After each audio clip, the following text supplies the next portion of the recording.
ठाण्यात उपमुख्यमंत्री एकनाथ शिंदे यांच्या उपस्थितीत बुधवारी सकाळी नाशिकच्या माजी आमदार निर्मला गावित यांच्यासह नाशिकमधील ठाकरे गटाच्या काही पदाधिकाऱ्यांनी शिवसेना शिंदे गटात प्रवेश केलाय। त्यावेळेला एकनाथ शिंदे बोलत होते। लाडकी बहीण योजना कधीच बंद होणार नाही। मी मुख्यमंत्री असताना ज्या योजना आणल्या होत्या तसंच देवेंद्र फडणवीस, अजित पवार आणि आमच्या टीमने जे वचन दिलंय ते टप्प्याटप्प्यानं पुढील काळात पूर्ण करणार असा दावा उपमुख्यमंत्री एकनाथ शिंदे यांनी केलाय।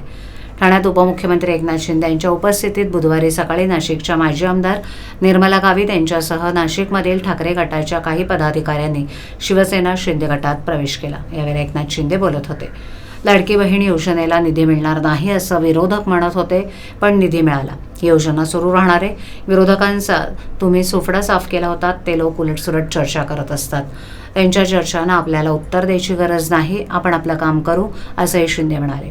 हे सरकार गोरगरिबांचं, लाडक्या बहिणींचं, लाडक्या भावांचं, शेतकऱ्यांचं आहे। इथे सर्वांच्या अडचणी सोडवल्या जातील।